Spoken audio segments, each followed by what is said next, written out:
Good day and welcome to the Association of State and Territorial Health Officials conference call. Today's conference is on the record and is being recorded. At this time, I would like to turn the conference over to Mr. Michael Frazier, Chief Executive Officer of the Association of State and Territorial Health Officials. Please go ahead, sir. Thank you so much, and good afternoon, everybody, or good morning, depending on where you're located today. We're really pleased to offer our media partners this opportunity to hear from several of our members, as well as our staff subject matter expert, around COVID vaccination and addressing rollout concerns. We know that there's been lots of coverage with various perspectives on the speed of the vaccine rollout, and we thought it would be important for you all to get the voice of several states and hear from ASTHO as well in terms of the perspective of the state health leadership that's actually been charged with doing the distribution in their states, working with partners as well as federal agencies to roll out vaccine. And I think it's important to just remind everybody that, this started 3.5 weeks ago, and it is one of the most monumental vaccination campaigns this country's ever embarked upon. And I think it's also important to contextualize the timing of this, which was over the New Year's and winter holidays for many. So a lot of that, I think we will see speeding up this week. And I know several of you have written stories with comments from Nancy Messonnier at the CDC, which said exactly that. Joining us today is our Rachel Levine Md, who's Secretary of Health at the Pennsylvania Department of Health, and she's our ASTHO president this year. Dr. Levine is a pediatrician, and she served as a professor of pediatrics and psychiatry at Penn State College of Medicine. She previously served as Pennsylvania's physician general, and in July of 2017, Governor Wolf of Pennsylvania appointed Levine as Secretary of Health. She's done amazing work in both the COVID response, obviously, but also in combating the opioid epidemic, advancing LGBT equity, protecting rural health, and now the topic of today, COVID and COVID vaccination. I'm also really pleased to introduce Dr. Stephen Stack, who's the Commissioner of the Kentucky Department of Public Health. Dr. Stack is an emergency physician, a healthcare policy advocate, and educator. He was the first emergency physician elected to the American Medical Association Board of Trustees and subsequently served as its board chair and president. And in February of this year, February of 2020, perfect timing, Dr. Stack, he was appointed by Governor Andy Beshear to serve as Kentucky's health commissioner.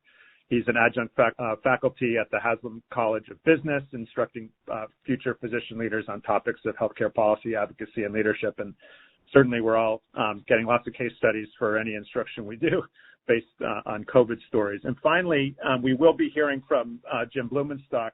Jim Blumenstock is our Senior Vice President for Pandemic Response and Recovery, which is a position ASTHO created as we stood up our COVID response. Jim has decades of experience working at ASTHO as our Chief Program Officer for Health Security. He's a sought-after national resource on public health preparedness, and many other issues specific to emergency response and public health. So we're really pleased to offer you these three experts. This is an open call on the record. And without any further ado, I'll turn it over to Dr. Levine for some remarks. Then we'll hear from Dr. Stack, and we'll hear from Jim, and we'll open it up for all your questions that we hope to answer by 12:45 or 1 o'clock. And appreciate everybody being part of this, especially our East Coast partners during lunch. So Dr. Levine, thanks for joining us. Well, good afternoon. Thank you, Michael. I'm very pleased to be here. So what I would like to say is that I think that we are doing really well this week in terms of ramping up our administration of the vaccines. To date, Pennsylvania, we've administered 212,776 doses of the Pfizer and the Moderna vaccine. Those are first doses. And we've gotten word from CVS that we have also administered 528 second doses of the Pfizer vaccine. I would agree with you that the start of this program over the holidays posed a significant limitation for all of the states, territories, and cities involved with this mission. And I think that, standing up this complex new program right at that time posed a challenge. But I think Pennsylvania and all of the, again, states and territories and big cities involved with the administration of the vaccine are gearing up this week. And I think we're going to see a real ramping up of the administration. We are very pleased with some new information coming out of the CDC and the federal government about the new pharmacy partnership that will soon be available, as well as the emphasis on being working within the ASTHO guidelines, but being flexible to make sure that we get vaccines into arms. And I know that was discussed by Secretary Azar and has been discussed by the CDC as well. So, I know that Pennsylvania stands ready to administer this vaccine to anybody who wants it through the number of different phases and programs of the vaccine distribution. I know that our other state health officials and then our partners in the territories, and then it's also being administered in, I believe, 6 large cities, including Philadelphia, which has their own program. So, I'm a positive and optimistic person, and I think that this program is going to gear up and roll out really well. And I'm very pleased to answer your questions as we proceed. And now I'll turn things over to my friend and colleague, Dr. Stephen Stack, the state health official of Kentucky. Thank you very much, Dr. Levine, and thank you all of you for joining us today. These vaccines are nothing short of modern medical miracles. To have 2 new vaccines for a pathogen we didn't know about until a year ago really is nothing short of amazing. The pace of administration and deployment of the vaccines must increase, though, and it will increase. My colleagues have already identified some of the challenges. 2 innovative new vaccines that are shipped as popsicles, requiring extreme storage and handling requirements, that with complex pharmaceuticals where the guidance was coming out concurrent with the arrival of the pharmaceutical, coupled with the major end-of-year's holidays, and the decision the federal government made to not provide administration financing along with the financing they did for all the wonderful development of the product, made for a real challenging assignment at the end of the year. I don't think it is a fair representation to describe our present state as a failure. I think rather it was rather predictable and inevitable, and I am absolutely confident that as the month of January unfolds, that the pace of immunization will rapidly increase, delivery systems will mature, IT systems will be modified to support the operation, and we'll find ways to make more clear to people who want to be vaccinated who has vaccine and how they can access it. I think this will all unfold dramatically over the month of January, and that we'll find a much more mature and robust system in the immediate weeks ahead. Even so, it will take time. The quantities of vaccine we're getting are still relatively scarce compared to the people who want to get it. For example, in Kentucky, we get approximately 53,000 doses a week, and we've been told that between Pfizer and Moderna, and we've been told that we'll get that quantity most likely for the next couple months ahead, and it's unlikely it will increase significantly in the near future. 53,000 doses is wonderful because it's better than nothing, but it's also much less than the demand. And so we're going to have to find ways to navigate with the public the understanding that our goal is to deploy it as quickly and safely as possible, but that it will not be possible to reach everyone immediately. And all the other public health measures of wearing a mask, watching your distance, and staying home if you're sick and washing your hands, all of those are absolutely essential if we're to effectively control the current escalation and elevated level of disease we have, which is resulting tragically in an incredible amount of death and medical harm. In Kentucky, we took steps this week to further clarify and refine our approach to this.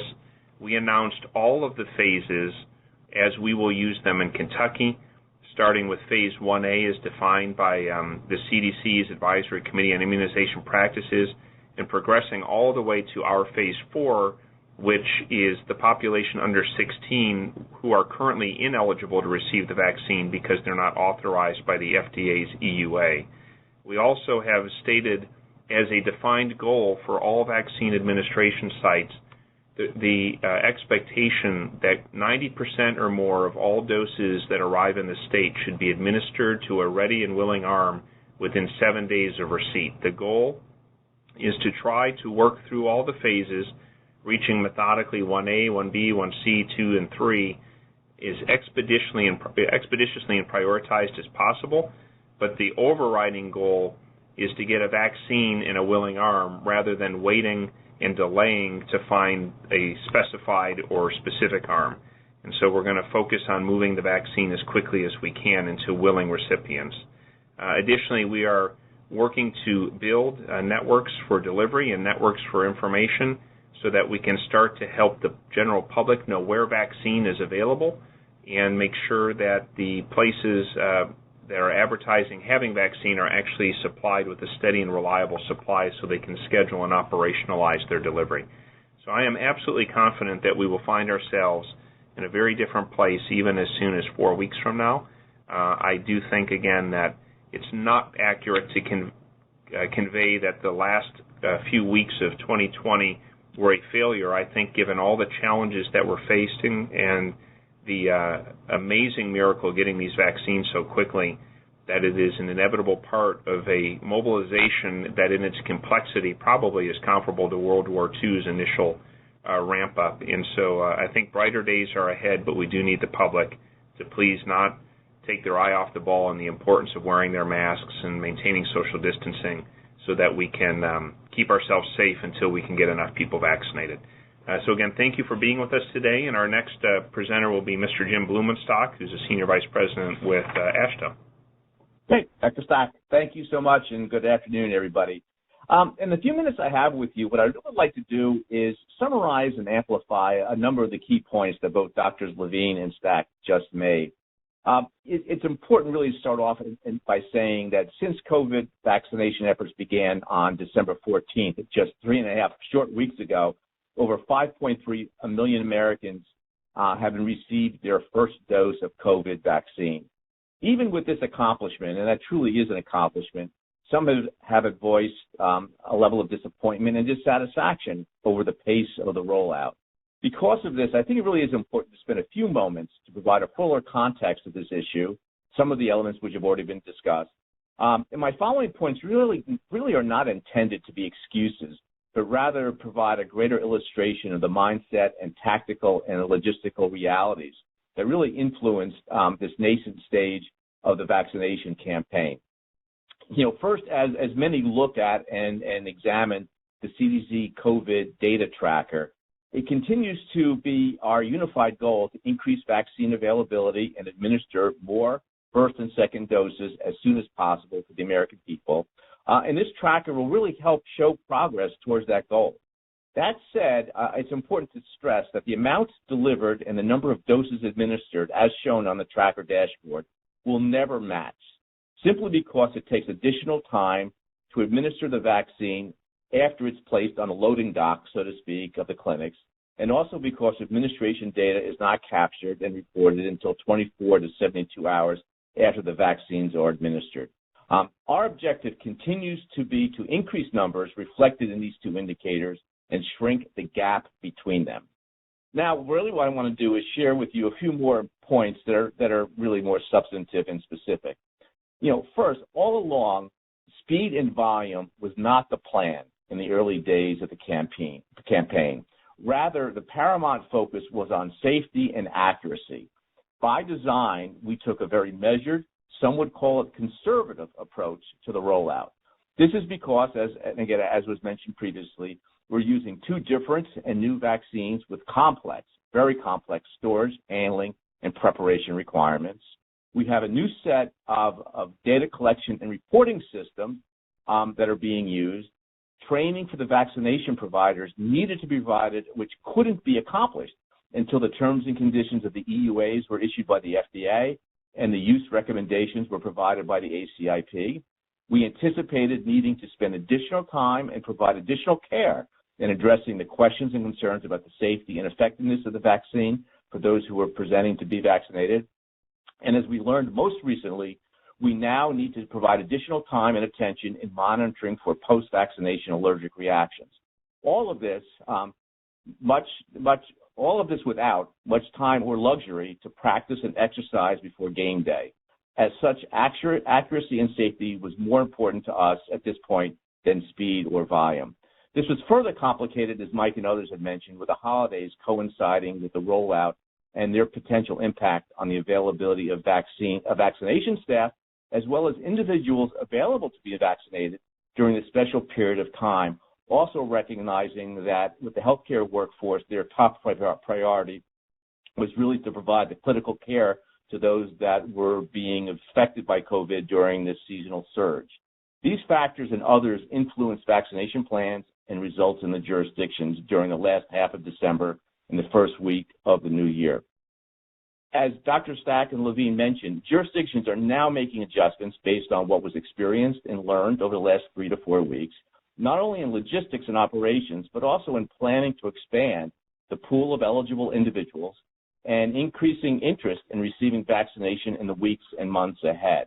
So in summary, we are reaching and achieving and taking full advantage of the momentum that's being built on a day-to-day basis, with our goal of really obtaining that level of equilibrium where we have expanded and have become more efficient in our capability to administer the vaccines at the same time of increasing demand.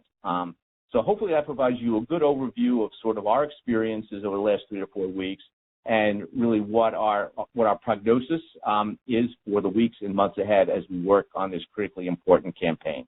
So with that, Mike, I'll turn the program back to you. Great. Thanks so much, Jim and Dr. Stack and Levine. I appreciate that context and specificity as well. I'd like to now have the operator remind us how to queue for questions. We do use a moderated line just because of the background noise has been an issue in prior calls, not to constrain anybody's questions. And when you do queue and your turn comes, please share your name and media outlet so we can record that for our log as well. So operator, can you remind folks how to queue? With pleasure, sir. If you would like to ask a question, please signal by pressing *1 on your telephone keypad. If you're using a speakerphone, please make sure your mute function is turned off to allow your signal to reach our equipment. A voice prompt on the phone line will indicate when your line is open.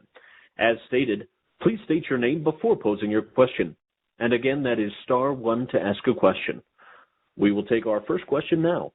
Please go ahead. Hi, thanks for taking my question. My name is Rachel Rubine, and I'm a healthcare reporter at Politico. I have a question for Dr. Stack. I was wondering, Governor Beshear has expressed, I believe, some frustration at the pace of the long-term care federal pharmacy partnership. I think he talked about, trying to use the National Guard. I was wondering if, there's anything that can be done to speed up the pace of vaccinations, like are subcontractors allowed to be used? And West Virginia was a state that just didn't go into the federal pharmacy partnership, and all their long-term care facilities are vaccinated. I was wondering if the state had considered leaving that federal pharmacy partnership. Well, thank you for your question. So I think Governor Beshear, along with other governors, are eager to get the most vulnerable populations vaccinated as quickly as possible. In Kentucky, I think nationally, about 40% of all deaths from COVID occur in individuals who live in long-term care facilities. In Kentucky, it's more than 60%. So it's a disproportionately high even compared to the nation. So I think Governor Beshear rightfully has a focus on trying to get that population addressed as quickly as possible. This being said, the federal government offered a defined way to reach all of these individuals, and it was through CVS and Walgreens. And those were the contracted entities. No additional funding or resources were specifically provided for a rollout of the vaccine. And so that was a very appealing route, particularly with the infrastructure that CVS and Walgreens have to undertake the task. And so we're exploring our options and in dialogue with both of those vendors and with our National Guard to identify ways we can augment or amplify their teams. At this point, opting out of that program I don't think is a likely option because they're already well underway, and they too, like the rest of us, will ramp up their pace this week and next week, and the entire project is hoped to be completed before March 1st. So I think at this, and that's including 2 doses and a 3rd visit to clean up any folks who missed one of the first 2 doses at an earlier visit. So I think again, we're going to do everything we can to escalate the pace, but I don't see us necessarily walking away from that particular program. Is there anything, sorry, just to follow up, is there anything that can be done to actually escalate that pace? You mentioned National Guard, but like, is that allowed, like, to have other people like actually use the vaccinations that were for the partnership? Right, so those are dialogues between specifically CVS and Walgreens. Now, the federal government has a contractual arrangement with them, so there are some variables that are outside of our control, but I would say that there's frequently opportunity for influence and partnership, and again, we're grateful for the collaboration we're having from the 2 partners, and if we can add to their man and women power to do it more quickly while still doing it safely, then we're certainly going to look for opportunities to do that. I'd remind you and everyone, though, that the healthcare workforce is incredibly strained right now and is stretched, and so because they are responding and caring for people in hospitals that are overrun in various states and communities, there's not a lot of idle healthcare workers sitting by to draw upon. So I think that's another challenge all of us face as we try to scale up such an enormous vaccination program. Thanks, and thanks, Rachel, for the question. I don't know, Dr. Levine, did you want to add anything specific to the pharmacy program from your vantage point in Pennsylvania? I know pharmacists and pharmacies are an obvious place for vaccine rollout in the future. Yes, thank you very much. So we're actually quite pleased with the rollout with CVS and Walgreens. So CVS has had, I'm looking on their website right now, 335 clinics that have been completed, and that's the majority of the missions that they had for Pennsylvania. Again, remember, Philadelphia has its own program. They have 175 scheduled for the next week, so they will pretty much complete their first week's mission, their first pass missions to get the first doses in of the Pfizer vaccine within the next week, and they're already starting the second doses. We are pleased to note that of the 35,547 patients that have been immunized by CVS, that's the largest number in the country. So we're very pleased with CVS, and also we have our Walgreens completing this mission, and we plan to continue that.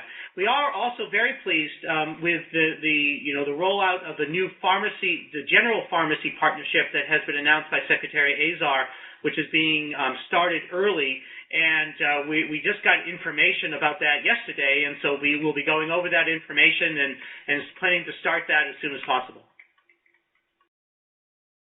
Thanks so much. Why don't we turn now, operator, to our next question? Absolutely, sir. If you find your question has been answered, you may remove yourself from the queue by pressing *2. We will now take our next question. Please go ahead. Hi, this is Stephanie Ebbs with ABC News. I had a question for Dr. Stack or anyone else who wants to weigh in about, if the approach is to sort of accelerate the planned phases, how are you ensuring that those more vulnerable individuals or individuals with less access to vaccination sites will still be able to get their doses? So thank you for that question. This is a challenge. We're committed to equity and reaching the vulnerable populations. We've declared very clearly that we intend to try to reach certainly all the people 70 and over in Kentucky, along with the nursing home population, many of whom but not all are in that category, because disproportionately that accounts for about 75% of all of our deaths in Kentucky from COVID, people being 70 and over. So we're committed to doing that, and that's our Phase 1B. Difficulty is it has always been, from the start, a daunting and I would say at times quite impossible task to sort every single individual American or Kentuckian define them by discrete characteristics, line them up single file, and then march them through methodically a program to get them only in a certain order.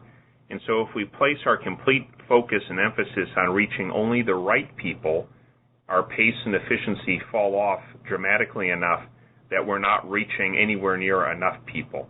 And so that's why we're asking our vaccination sites to prioritize and work along methodically from the top of the pyramid down, from 1A to B to C to 2 to 3, but to not let that stand in the way each week of using all the vaccine they receive. And additionally, there's this unfortunate aspect of vaccine hesitancy. We're finding uptake rates, sometimes more than 30% of people eligible declining to receive the vaccine when offered. And so it's not possible to rely just on the estimated numbers of people in any population for your planning, so there's a need to be flexible, or else we don't administer the vaccine. So a shot in a willing arm is ultimately a higher priority than a shot in only certain arms. So we're prioritizing but focusing on not letting vaccines sit in a freezer where it helps no one for extended periods of time.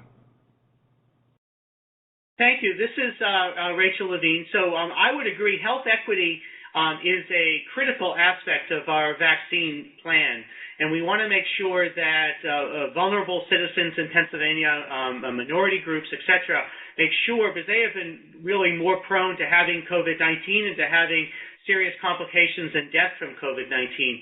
So as we are planning our vaccine clinics, we're going to be using what we call as a vulnerability index that we have developed about with certain locations where we know our most vulnerable citizens are, and we'll be using that to plan our vaccine clinics.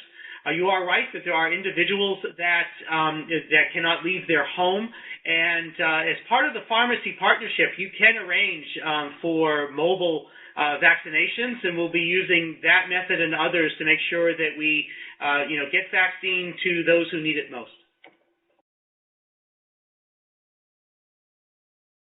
Thank you both. Turning now to our next question, operator. We will take our next question. Please go ahead. Hello, this is Selena Simmons-Duffin. I'm from NPR. I'm wondering if any of you have a number one top thing that you think would help speed things up. There's been a lot of discussion about how things aren't going as quickly as many would like, and the bar from federal officials might have been set way too high to begin with. But looking forward, what is the number one thing that you think could really help jumpstart things? So this is Rachel Levine. I'm going to take a liberty and tell you two things. So one is funding. Previous to the new stimulus package, there was $340 million that had been allocated to the states, territories, and cities accomplishing this mission. And if you think of the population of the United States, that's about $1 per person. That is clearly insufficient to accomplishing what we're trying to accomplish. We are absolutely thrilled with the $8.75 billion in the emergency supplemental bill signed last week for vaccine administration, and we are looking forward to getting that money, which will be critical for several aspects of our response. One is contracting with companies to do the community vaccination clinics that we're planning. The second is for a robust communications plan for us to be able to keep the public informed and guide them to when and how to get vaccinations, but also to deal with the vaccine hesitancy that Dr. Stack was talking about. The second is more vaccine. As Dr. Stack was talking about, there's a limited number of vaccines that we're getting to accomplish this mission. And so we're hopefully looking forward to both Pfizer and Moderna being able to ramp up their production and the distribution of more vaccine, but then also the potential of more vaccines. We have heard that both Johnson & Johnson as well as AstraZeneca plan to submit their proposals for an EUA by the end of this month or in February, and then we'll see how the science is and what the FDA and the CDC decide. But potentially the distribution of more vaccines, especially the one-dose Johnson & Johnson, would ramp things up significantly. I think this is Stephen Stack. I think Dr. Levine has really nailed it, and I would agree. One of the frustrations we've had, I think those of us who are state health officials, is that there was no funding, dedicated funding of any substance or size provided for this project, and we've been saying that for many months before we got to this point. So there's great funding in the innovation and development of these products, great funding in the infrastructure to ship them and get them out, but then there was no funding provided of meaning for administering the vaccine, which is the last mile of this journey. And the reliance was on billing insurance companies to get administration fees, which makes for an inordinately complicated and difficult process and makes it harder to deploy things. Now, we've gotten some funding from the recent federal aid bill. I think we'll have to continue to see how we incorporate that, and whether it's enough is uncertain. And so obviously that would have been more helpful a few months ago. And Dr. Levine, I agree with entirely. We need more vaccines. So we'll build these systems, and I'll have locations who are ready to administer 1,000 or more shots a day, but if they can only get 150 or 200 shots a day, they can't operate at full volume. And so we need more vaccine. So in addition to high volume places, we can distribute more generously to doctors' offices, federally qualified healthcare centers, rural health centers, chain pharmacies, retail pharmacies, community pharmacies. We can't distribute to all of those places if we don't have enough quantity. So for right now, we have to focus on a smaller number of higher volume locations. So more vaccine and more money to support the administration of it, I think, are my top two items. Great, thank you both. Any follow-up on that one? No, I mean, I'm interested too in the more providers side of things, and you kind of hinted at that with the rollout of how this is going to go into pharmacies and doctors' offices, et cetera, and beyond where it's getting administered right now. But I guess that's connected to the more money piece of it. Celine, can I give you one other example here? So I don't know how many people on the line remember when you were in grade school and doing math problems where they said you have a 10-gallon bucket, a 5-gallon bucket, a 3-gallon bucket, and they say put 4 gallons in a bucket. And so you have to dump water back and forth until you get 4 gallons. What we have here is the additional wrinkle that Pfizer's minimum ship is 975 doses and Moderna's minimum ship size is 100 doses. So in Kentucky, when I get 53,000 doses of vaccine, I'm using round numbers here, by the way, so 53,000 doses of vaccine and 27,000 of them roughly are Pfizer. That means I can only divide that 27,000 doses of Pfizer across 27 sites because it's essentially 1,000 doses per shipment. So now you have the math problem of you have a 975-gallon bucket, a 100-gallon bucket. Please put 23 gallons here and 79 gallons there, 225 there, and you can't do it. You can't get there from here using those size buckets. And oh, by the way, you have 1,000 gallons and people want you to deliver 150,000 gallons. So it simply does not work. And so the more you disperse the product, the harder it gets because now you have a little bit everywhere and nobody knows how to get it or where to find it. So until we get larger quantities, it's harder to activate a very non-centralized distributed network because unless you can keep all of them fed with vaccine, nobody knows who has it and who doesn't to schedule or plan for their delivery of it. So again, more quantity will help, but until then we have to get more efficient delivery systems where people know at least where to go, even if they have to travel a little bit. And then that fails to address that model. The equity piece to which we are all committed to addressing as health officials and our need to find ways to reach vulnerable populations who aren't able to travel, who aren't able to go to the vaccine, where we need to find ways to get the vaccine to them.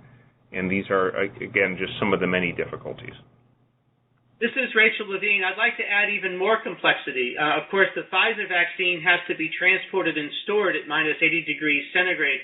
So Pfizer can't be used by all the hospitals in Pennsylvania because they don't have the refrigeration capacity to do that.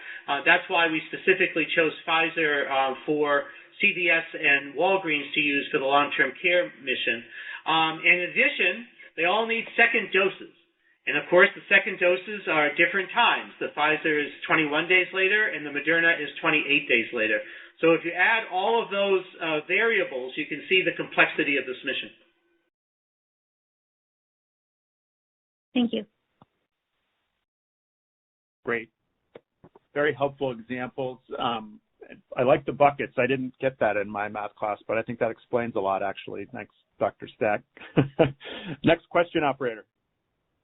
Yes, sir. We will take our next question. Please go ahead. Hi, this is John Tazzi from Bloomberg News. Thanks so much for doing the call. Secretary Azar has said publicly the goal is to have 50 million first doses administered nationwide by the end of January. Have the states and other jurisdictions been given specific targets, month by month or week by week for, the number of people the number of doses they should be administering? So I'll start. This is Rachel Levine. The answer is no. There's not specific targets. Of course, the biggest challenge, as we've been saying, is getting enough vaccine to be able to accomplish these type of missions. It also is difficult because we end up knowing a week or two in advance what the possibility is of how much vaccine we're getting, but then the actual amount that is going to be transported often ends up being somewhat different depending upon the variables that Operation Warp Speed has to deal with in terms of manufacturing and how much they get. So, we get preliminary estimates, but then that's not always exactly how much we get. I guess I would say I think one of the concerns is with these estimates is that they are the expectations I think have been too high. And I think it's very important not to overpromise and then underdeliver. I think that the federal government with Operation Warp Speed, the CDC, and all of the states, territories, and cities will be doing everything we possibly can to get the vaccine and then to distribute and administer the vaccine and get vaccines into arms. I think it's important not to set unrealistic expectations, which then disappoints the public and could make them become disillusioned with this program. So again, I think Dr. Levine nailed it. I would add to this a few additional perspectives. Prior to these vaccines, if my understanding is correct, the fastest developed vaccination available for the widespread disease was mumps. The mumps vaccine was developed within 4 years, or about 4 years. We've done this in 1/4 of the time. I guess if I had, a disappointment, is I wish that rather than over-promising realistically what the quantities were, where I think we did exactly what Dr. Levine cautioned us to not do, which was we over-promised and under-delivered as a nation, because the quantities we received were cut by 1/3 and then I think we only got 1/3 of what we thought we were going to get based on the initial modeling. Had we just projected realistic quantities, the public wouldn't have seen this as a shortcoming. They would have recognized it for the incredible accomplishment it was to have even this much vaccine this fast. So, and again, like Dr. Levine has said, we've gone through this in December where we made plans based on numbers we thought we were going to receive, and the numbers we actually did receive were much smaller, causing us to have to go back and rework the plans. Sometimes the orders were already put in the system and it was too late to change them, causing misappropriation, relatively speaking, to different locations. But again, these are all part of the early weeks of an incredibly complex process, and I think we'll find that it's going to get much more methodical and in a regular cadence here quickly over the next few weeks.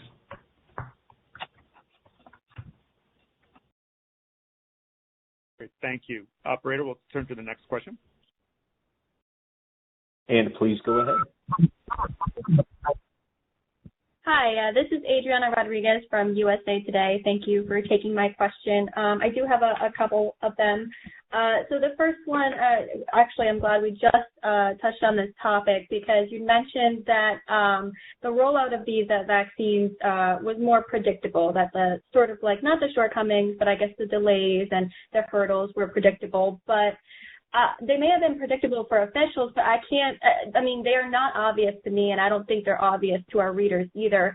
do you think that this should have been communicated maybe before any sort of authorization, and how? I just keep thinking about like maybe the elections when we were kept telling ourselves, that because of the mail-in ballots, we wouldn't have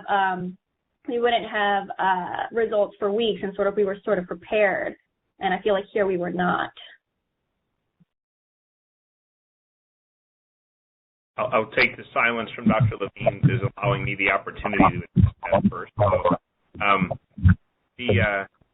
I think it is a challenge, but then those of us in the states, we have been messaging here in Kentucky that this was a large undertaking with great complexity, and we would move as quickly as we could. But the messaging at the national level is not something that state health officials or our governors have control over. So I do think had we messaged a different expectation, we would recognize much of this for the great accomplishment it really is, the positive accomplishment it is, rather than finding ways to say that it is a bigger failure when it really is not. And I know there's frustration, and in crises, communicate cannot be done enough or be overdone. And there is clearly a need to continue to communicate as much and as clearly as we possibly can. But again, part of the challenge we've had in the COVID-19 response is I think, a lack of national coordination across all the states. And so the states have a number of varying different strategies because that is the plan that was outlined from the national level. And so if there's misunderstanding or confusion because it varies from state to state, that is the way this emergency response is unfolded across the United States. And yes, I do wish there was more cohesion to it, but individuals like myself, Dr. Levine, and our colleagues are working with our governors to do the best we can for the populations in our states. And so I accept the challenge that you described and acknowledge it as the real challenge that it is. This is Rachel Levine. So I agree with my friend and colleague, Dr. Stack. I mean, I have been trying to message, and we have been trying to message in Pennsylvania all along the complexity of this, and that it's going to take time for this program to roll out, but that we stand committed to be distributing and administering the vaccine. And I'll give you another example. I mean, it wasn't a surprise to us that the eventual allocation was different than the prediction that we had gotten. General Pernot told us that on a phone call, is that we have these projections of how much vaccine we're going to get in the next week or two from the beginning, but this will probably be different depending upon many different variables. Unfortunately, that wasn't really articulated to the public and to you all very much, and so we had questions in Pennsylvania about why we got so much less vaccine, and I was essentially saying we expected that it was going to be variable, depending upon the situation for Operation Warp Speed.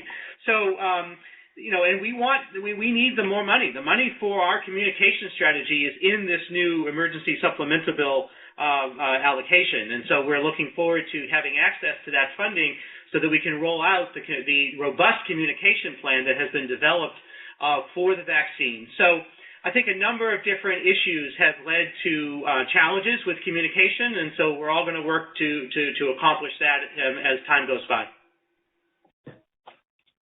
Thanks. And then my follow-up to that, because I'm really glad that you guys touched on the federal part of it. I mean, the lack of federal organization and the lack of federal funding has been, a topic, has been a theme throughout the pandemic, right? And so I'm wondering, it seems like this specific obstacle could have been predicted. Is there any way that maybe states could have bypassed that specific hurdle, not relying so much on the federal organization and funding since it has been so lacking throughout the pandemic since the spring? Well, I have a simple answer for you, and that is no. As you know, states are strapped financially, and so the money for the COVID-19 response is coming from the money that we're getting from the federal government through these mechanisms. So that includes our laboratory testing money, our contact tracing money, our vaccination money. I mean, all of that is coming from the federal government, from the first stimulus package and now this stimulus package. Pennsylvania's, I'll let the governor comment upon Pennsylvania's budget, but, there are a lot of challenges, and I'm really sure that almost all states are in the same boat. So we are very dependent upon federal funding to accomplish our public health mission. Public health has been underfunded for decades. The CDC has been underfunded. State and local health departments have been underfunded, and that has, led to challenges in terms of a response to this unprecedented challenge of COVID-19. And so one of the lessons learned will be the importance of robust public health funding at all levels, local levels, state levels, and federal levels. And I'd echo what Dr. Levine said. The answer is no. States have to operate balanced budgets. The states are strapped. There is no excess resource to provide for this. The federal relief funding from the CARES Act was invaluable and has helped enable us to build robust systems for testing and acquiring PPE and supporting the state and supporting unemployment insurance to help the vulnerable who are disproportionately impacted because of the harm this has brought about to certain industries, particularly hospitality, entertainment, and education. But for the actual deployment to the vaccination, there was not that kind of resource provided, and there is really only one place for that resource to be provided, and that's from the federal government. And so this last supplemental aid package is very welcome and appreciated. Unfortunately, it came at the very end of the year, and it was needed months earlier when we needed those resources to continue our planning and to deliver services and plan for these things. And so I try not to look backwards because we can't really do anything about that, and just look forward now and find ways to do the best we can and help support our people. And I think we try very hard here, certainly in my state, and I think in many other states, to communicate as openly and clearly and candidly with our public as possible, acknowledging shortfalls and challenges where they exist, accepting responsibility for delivering as best we're able to, and acknowledging reality where things sometimes just don't unfold quite the way we would all like them to. But I do think hopefully brighter days are ahead now that we have these vaccines and are beginning to deploy them. And this is Jim, if I could just add, we can't lose sight of the fact that the federal government owns the vaccine. They invested in its research, development, and production, and its ongoing manufacture. So obviously a lot of the details that's critically necessary for that last tactical mile of distribution and administration hinges on the specifics of that medical countermeasure. So with or without resources, the states could only go so far in their preparedness and readiness, and then they had to rely on those specific details and elements that would flow from the federal government based specifically around the type and amount of vaccine availability, which is controlled by the federal government. Thanks, Jim. Let's move on to our next question. And please go ahead. Hi, this is Michelle Smith from the Associated Press. What do you think of the Operation Warp Speed position that once the vaccines have been delivered, it's up to the states to get them into arms? And that I'd like to hear from Drs. Levine and Stack if possible. So, I view the whole program as a collaboration. I mean, we all have our role to play. But many of the things that we've been discussing are dependent upon funding from the federal government, depending upon getting vaccine from the federal government. Of course, the FDA EUA, as well as the recommendations from the Advisory Committee on Immunization Practice, is all part of federal public health. And so, I think that we all need to work together, and we all need to coordinate and collaborate, and that includes the federal government and federal public health, state government and state public health, and our local partners. And so I view it as all a continuum, and I think it's important not to point fingers at each other, but to really all work together and accomplish this such an important mission to protect the public health as we proceed with our COVID-19 response. At times here I feel a little bit repetitive, but I hope it's reassuring to you that two state health officials from two different states are describing this so similarly. It is a continuum, and it's a partnership, and I agree with Dr. Levine, and it's a partnership across local, state, and federal government. In Kentucky, I have 120 counties divided across 61 different local health departments and supported in collaboration by one state health department with shared governance authority across the local and state level. And then all of that has to be integrated with the federal government. There's incredible complexity, and it's different in other states. And then, of course, the state health officials dialogue with each other to share lessons learned and try to share opportunities to learn and benefit from each other, so we don't all have to reinvent the wheel. The fact that the last mile of actually administering a vaccine ultimately has to occur between a single clinician and a patient, as delivered within some kind of setting overseen by healthcare professionals and coordinated at the local and state level, I think that last mile was always going to have to be the responsibility of the locals. But the collaboration across all three layers of government, and I would also say public and private sector, is invaluable. So we've worked very, very hard, and I think we've done a really good job in Kentucky having the partnership of the hospital community, the healthcare community, the leaders in public sectors and in industries and the public health community. We've worked very, very hard to try to communicate across all of those that we're all part of Team Kentucky, and that Team Kentucky together is going to overcome this. And so I know those sound like platitudes at times, but it's hard work. Communicating is hard and tiring work, but when we work together, we all do better. And I think that that's in no small part of why Kentucky has been fortunate to be able to weather the storm in terms of mortality relatively well compared to our overall health status as a state. This is Rachel Levine. I'd like to add one more thing, and that's a shout-out about ASTHO. Really the Association of State and Territorial Health Officials has never been more important than it has been during this response. Our executive director, Michael Frazier, as well as Jim Blumenstock, Carolyn Mullen, and others at ASTHO have done just such a fantastic job.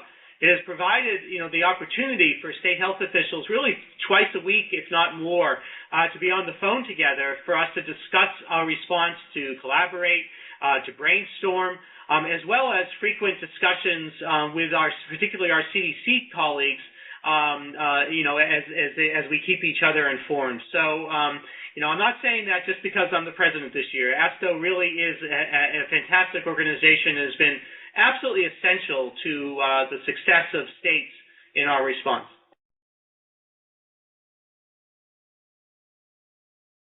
Thank you.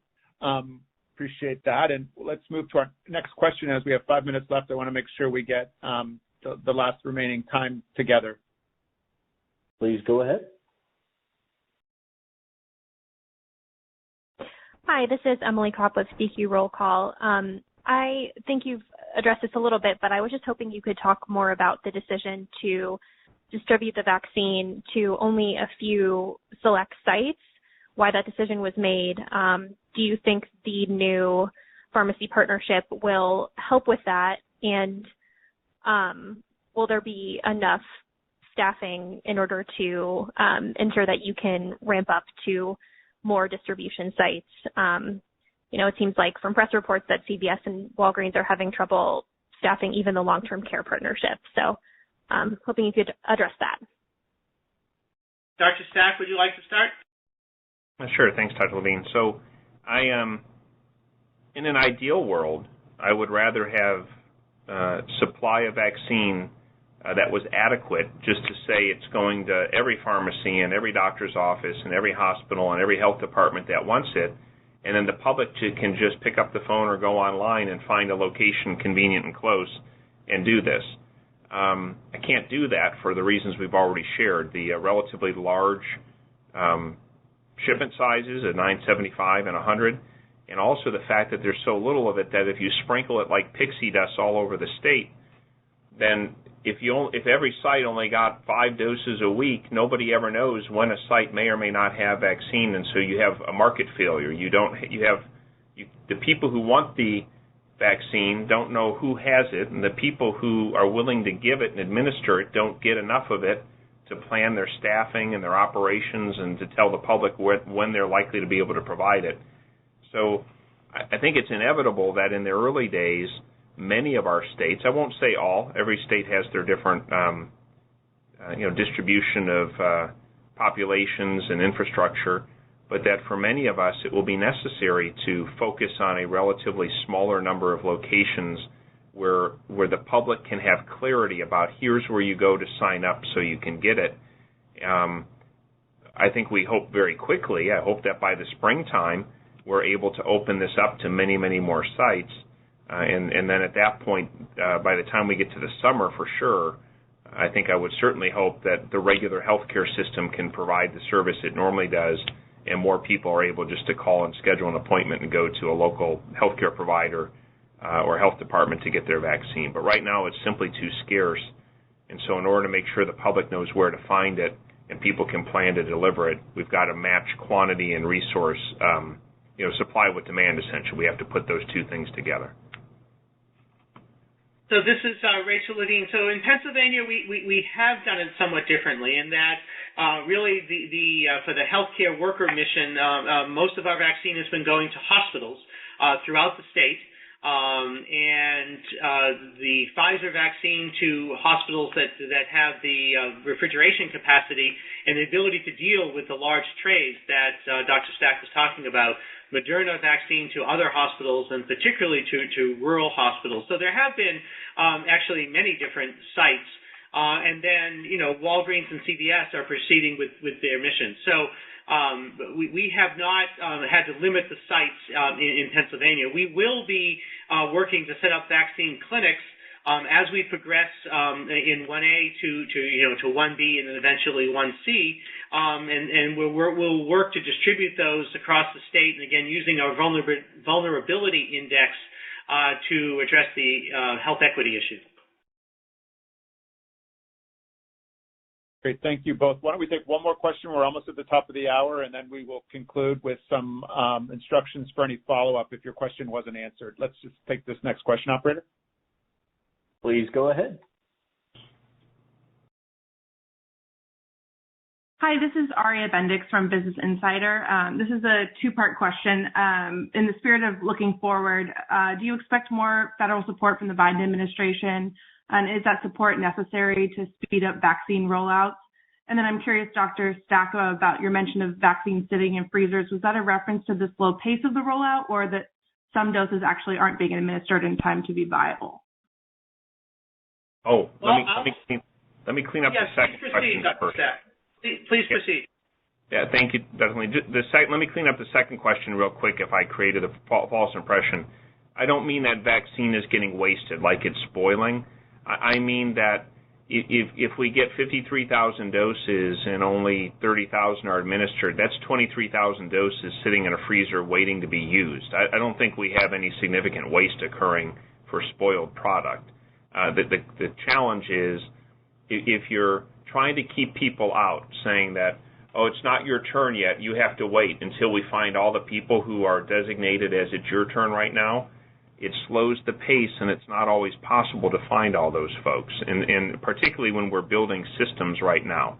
So just to be explicitly clear, I don't think we have any significant spoilage of product. I just mean it needs to be administered more quickly because we were starting to build up inventories that were sitting in people's freezers waiting to be administered to people who are willing to receive it. And then I'll leave any cleanup there and the other question for Dr. Levine. Well, thank you. I wanted to highlight that through ASTHO, we have been having discussions with the Transition Committee and with new public health officials for the Biden administration. So we have had the opportunity with other partners, for instance, NACCHO and some other public health partners, having regular weekly conversations with the Biden administration, sometimes more than weekly. We are discussing all aspects of the COVID-19 response, including testing, including contact tracing. We've discussed education in schools. And, of course, we've had and are continuing to have robust discussions about the vaccine. So it is important for us to be discussing with the new administration even before it enters, and we look forward to robust, regular discussions and communication with the incoming administration as we proceed with the COVID-19 response. Thank you both, and that was a great sort of future-looking question with which to conclude. We really appreciate everybody's engagement today, especially our members who are volunteering their time and the expertise, as well as the contributions that Jim brought to the call. And looking forward to working with our media partners to tell this story. It's a complicated one, and we wanted to get out some messages early on about just how complicated it was and what's reasonable to expect. If you were not able to have your question answered or you'd like some follow-up, you can just email us at media@astho.org, media@astho.org, and someone will get back to you. We can certainly, if you're looking for a state-specific angle, we can certainly try to connect you with the state PIO or health official in that area as well.